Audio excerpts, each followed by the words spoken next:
Sometimes, listeners, our body whispers before it screams. The headache that won't go away, the fatigue that doesn't make any sense, the stomach pain that shows up at the worst times. Just imagine, what if they are not random at all? What if they are messages, not malfunctions? Welcome back, listeners, to the Mindful Living podcast. I'm your host, Sana, and today we are diving deep into the language of the body. How physical symptoms might just be emotional messages waiting to be understood. And listeners, joining me is my lovely guest, Beth Mielbrecht, a health detective who bridges engineering precision with energetic intuition. Through bioenergetic testing and whole body healing, she helps people decode the hidden stories behind their pain, stress, and fatigue. So, listeners, let me tell you that this conversation is about learning to listen to your body, to your emotions, and that deeper intelligence that always guiding you. If only you slow down enough to hear it. And that's what exactly is mindful living, right, listeners? So let's get down to the conversation. And Beth, welcome to the show. And as always, it is such an honor to have you here with us. Hi, Sana. I'm so happy to be here. Wonderful, wonderful. Beth, before we get to the questions and the discussions and everything, I think something which I never knew before getting on to the podcasts, having conversations specifically around the really interesting connection that our mind, body, soul, our emotions. I think our body, it is such a beautiful, like it has its own operating system. Has its own natural intelligence. Our heart, our digestive system, our liver, kidneys, all of them have their own, internal systems. So I think it is such a beautiful and a never ending study to, explore. So I think that is something that I've really started to admire. And with that, Beth, you often say that the body doesn't lie, it communicates. So can you share a moment or a case where a physical symptom revealed something really deeply emotional or energetic underneath? Yes, this happens Mhm. often. Sometimes we think that there is a pain in our body and it is just a pain. It is purely in the muscle or in the joint, but really there is so much more. And for one of my clients, she had incredible knee pain, and it was so difficult for her to walk up and down the stairs. And she thought it was because she had been a dancer Mhm. and she had overused her knees. And it was just the way it was meant to be. And there was nothing anyone could do. Mhm. But really, when we started working together, we found out that there was a lack of boundaries, that she had been saying yes to everyone and putting herself last. So she's a mom of 5 children, and she would say yes and take care of them. And she had a demanding job, and she would say yes because she wanted to serve and do her job well. And in her community, everyone looked to her to organize and to gather everyone together. And Mhm. she loved doing all of that. So she said yes all the time and literally couldn't move anymore. She would sit in a chair or on the couch, and she just started watching television, and she didn't know, and everything started falling apart because now she couldn't move and she didn't feel good about herself. But when we worked together, we traced it and we were able to work with her body to find out that it was really a lack of boundaries.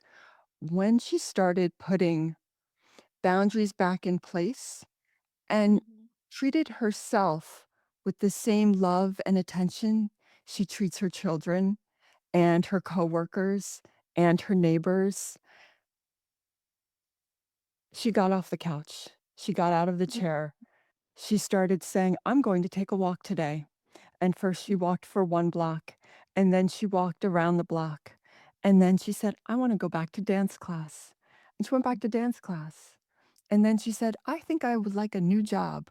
And she got a new job. And her life now looks totally different only 5 months later because we took the time to find out what was behind, what was her body trying to say. And if she hadn't been mindful, if she hadn't been willing to question, then she might still be sitting on the couch and she still might be feeling terrible. And who knows what would happen? But instead, she listened. Wow. I think, when you mentioned about taking care of 5 children, a high demanding job, then community work, I think just hearing that only made me so overwhelmed, like feeling that anxiety. Um, Maybe I haven't been in that position yet, but just hearing it only made me like wonder. I mean, we often call she's a superwoman, or she's uh, she's so proactive in listening to everyone, and she does many things. Uh, and I think like multitasker. Yeah, I think that really really made me very anxious. So I can understand how it really really felt. And Beth, one question comes from this, story that you shared now. Often, um, change not only is difficult or, sometimes really, really overwhelming for us as an individual, but when the people around us who know us, they also see or they also realize that there are changes in patterns, maybe uh, somebody who is always saying yes to everyone, to everything, is now having those boundaries in there.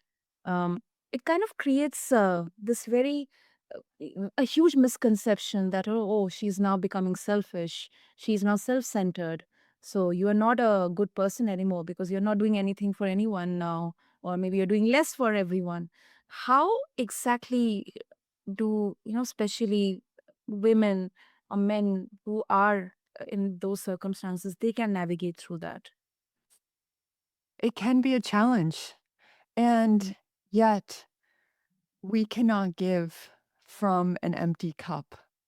We have to refill ourselves. And at some point, our family can see that. They can see that we're exhausted. They can see that we don't have joy. They can see that we're sharp or short with others and we don't have patience anymore. And it's unfortunate if it gets to that place, but when it does, then everyone can see that, you know, we need to honor and help us or whoever or this person in our life, whether it is us or it is our sister or our mother or our friend, to take care. And then we offer, can we watch the children? Can we take care of you?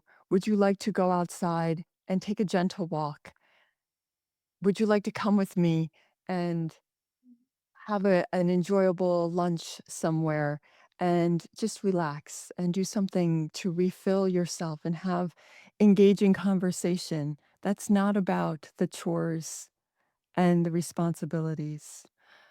So when we are mindful of it in others, then we can see it in ourselves. And then when we notice it in ourselves, and we notice that I need more sleep or I need a break, and Mm. I'm going to take some time with my journal and I'm going to sit outside and write for 30 minutes and just enjoy the sunshine, then we know we can recognize that in others. But sometimes until we see it and we know what it feels like to refill our own cups, we can't see it in other people and then be able to reflect back to them and offer support and encourage them to make time. Yes, setting boundaries can be hard. And so that's why it takes all of us to help one another do that. Exactly. Exactly. And Beth, we have all heard the phrase that, it's just stress. But from your perspective, what's the difference between normal stress and a body that is signaling something um, deeper or misaligned?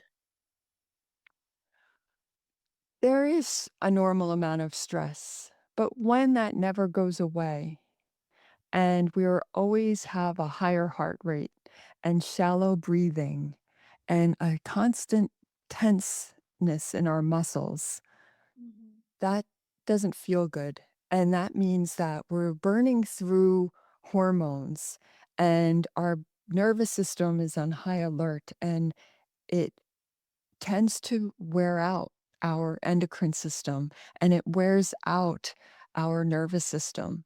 So the difference becomes, can you metabolize your stress? Think of it as a big festive holiday meal. So there's festive times all over the world, and Yeah. everyone knows about how enjoyable it is to come together with family and friends, and there's so much food. So imagine that you are at this one of these times and you are sitting down and you are enjoying so many delicious all these dishes. There's an abundance and you want to try everything and you eat too much and you are full and you say, "Okay, I must stop for the night because I am full." And you have eaten more than you normally eat. Your body needs to metabolize all that food. So you know what to do. You stop eating, you rest. You might skip your next meal. You might take a nap, go to sleep. In the morning, you might wake up and say, I am still not hungry because I ate a big meal and I am still metabolizing that wonderful meal. Yeah. Now, stress might not feel wonderful, but we need to metabolize it just the same. And even though stress doesn't go through our stomach and our intestines, it still needs to be metabolized. So, after a period of busyness where things are crazy and hectic, what would you do to metabolize that stress? How could you be mindful about that? Would you say, I need a little more sleep?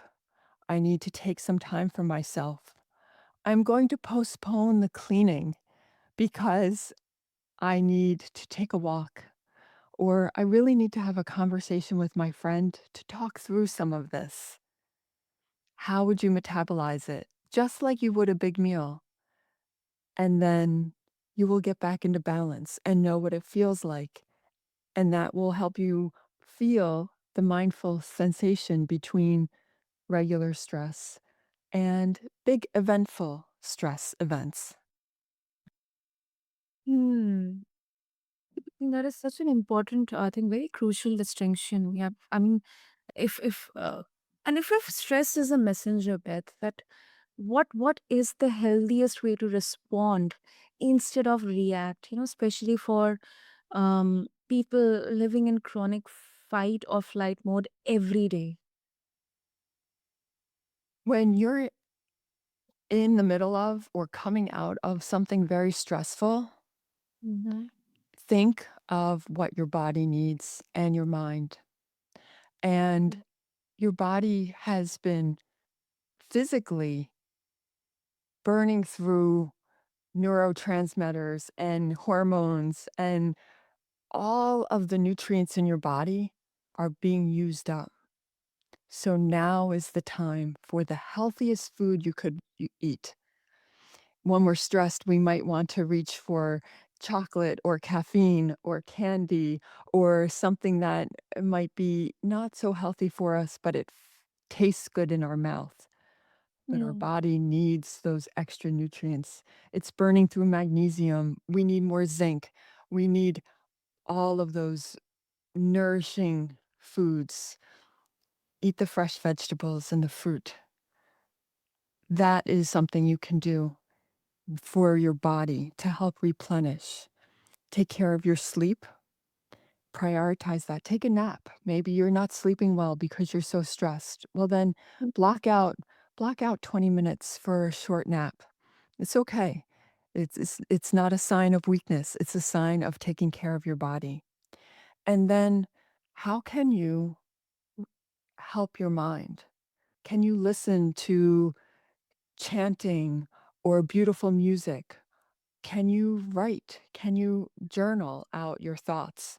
Is there someone you trust who will listen?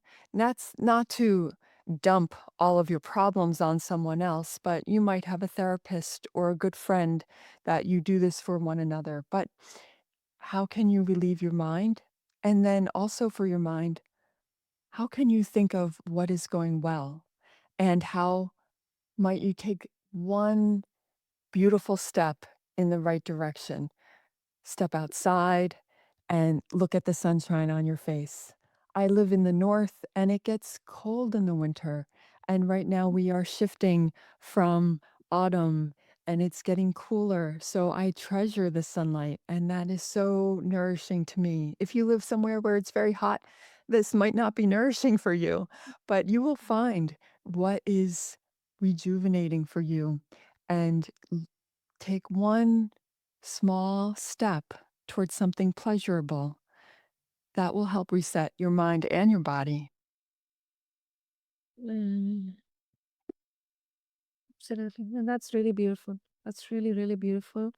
And out of all this, especially when you mentioned about chanting and music, I think for me personally, music is always the first and foremost, like the by default go to way to relieve my stress and uh, bring in mindfulness. Because when I'm listening to a song, whether it gives me the feeling of nostalgia or the feeling of happiness, or even if it's melancholic, it just gets me into the present moment. I'm not thinking about anything else. I'm not getting anxious. It's just, I'm just going along with the rhythm, the tune, the lyrics, and everything. So, yeah, those are some really beautiful ways, Beth. Yes, and that helps metabolize those feelings. It's music is so beautiful, and I might sound a little old-fashioned, but I encourage people to listen to either music with no lyrics, no words, or if they are in words, maybe they're in a language you don't understand, but they are beautiful devotionals, or Mhm. be careful with words that you listen to. Some popular music, and it's been this way for decades and decades, it's really not what you want to uh, imprint on your mind. they can be quite they can be quite jarring, and they might be make you want to dance, but they are not the sounds, the words, those meanings are maybe not what you want for this particular exercise. Save that for a different time. I get that. I get yeah. Thank you for putting that because yes, subconsciously or we may not even realize, but our brain is responding to those words. So yeah. Yes. Um, and one of the very interesting part of your work is the bioenergetic testing. Like your approach, it combines engineering logic with energy mapping. So if you can explain it in simple terms, like what it is and how it uncovers what traditional lab tests they often miss. Sure. Yes. Bioenergetic testing is not a phrase that I made up. It has already existed for a long time, and it is part of the field of energy medicine. So, other modalities that are in energy medicine are acupuncture and homeopathy and all kinds of hands-on healing like Reiki or other modalities that are of that type. And bioenergetic testing is a way to ask your body's communication system, what's going on? What's out of balance? What would put you back into balance? And the way I use it, it's a tool. And the way I use it is to ask questions and find out responses because we're all electromagnetic beings. So we all are responding to energy signatures. And I use it to find out very quickly what's going on? What should we focus on first? What is the Mhm. root cause? For the example of the client with the 5 children whose knees were giving her so much pain, uh, Mhm. it was it would have taken a much longer time to figure out that boundary setting was the root cause of the knee pain. Of course, there are many things we can do to help support joints, but when we got to boundaries very quickly, that was through bioenergetic testing. And then I was able to give her custom homeopathic remedies that had many different signatures in it that were able to emotionally support her.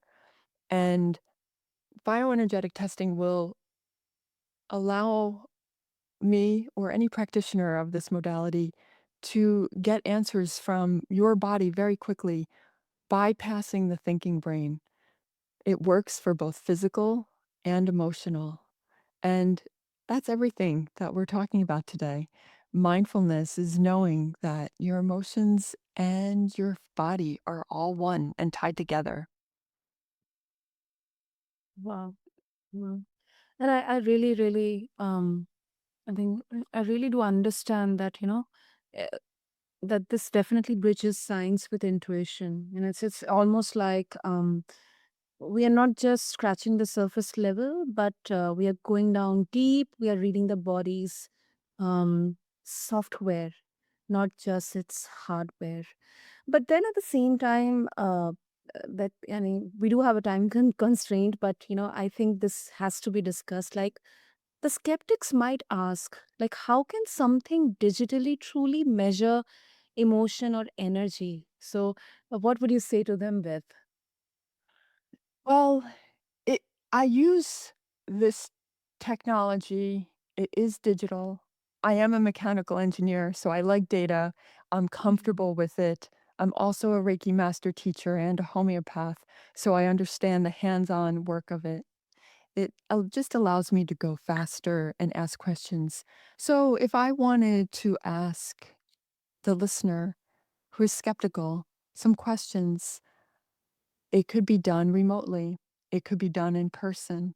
And we don't need to use digital equipment at all.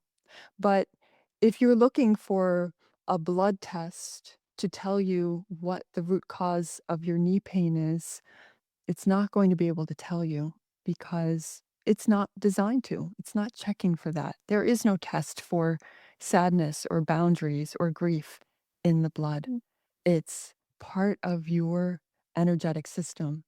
So if you're skeptical and you don't understand that you have an energetic body, that everything you experience is a part of your energy field, then this might not be the right approach for you, and that's okay. But if you believe that you can pray for someone and they receive your prayer, and if you believe that you can send a healing intention or you can connect with someone, a loved one, a child who is in college or university and has flown around the world and you wish to connect with that person, you know you can. If you can remember a gentle hug from a loved one who is no longer with you, but you feel it as if it was happening right now, you know mm, that there is energy. And if there is energy, then we can use it without any equipment. And yes, we can use digital equipment to help just speed the process along. It never takes the place of the person doing the work, mhm. but it is part of modern physics. It's been doing this is work has been happening for over 100 years. Okay, definitely. Wonderful, wonderful, Beth. And for further discussion and also to get hold of your resources, if listeners they would like to connect with you, what would be the easiest way? I think the best way would be to take I have a free quiz. It takes 60 seconds and it gives you my insights on where to start if you wanted to look at your health. And it's a very mindful, thoughtful approach to things you can do to take care of yourself if you don't know where to start. And so you can find that quiz at my website. It's yourhealthwithbeth.com. You'll find a button that says take the quiz. That's it right there. Super. Listeners, I'll have all the details in the show notes for all of you. And if I can summarize here, like maybe healing isn't about fixing what's broken, listeners. It is understanding what's speaking. And our bodies have always been fluent in truth. We have just forgotten the language.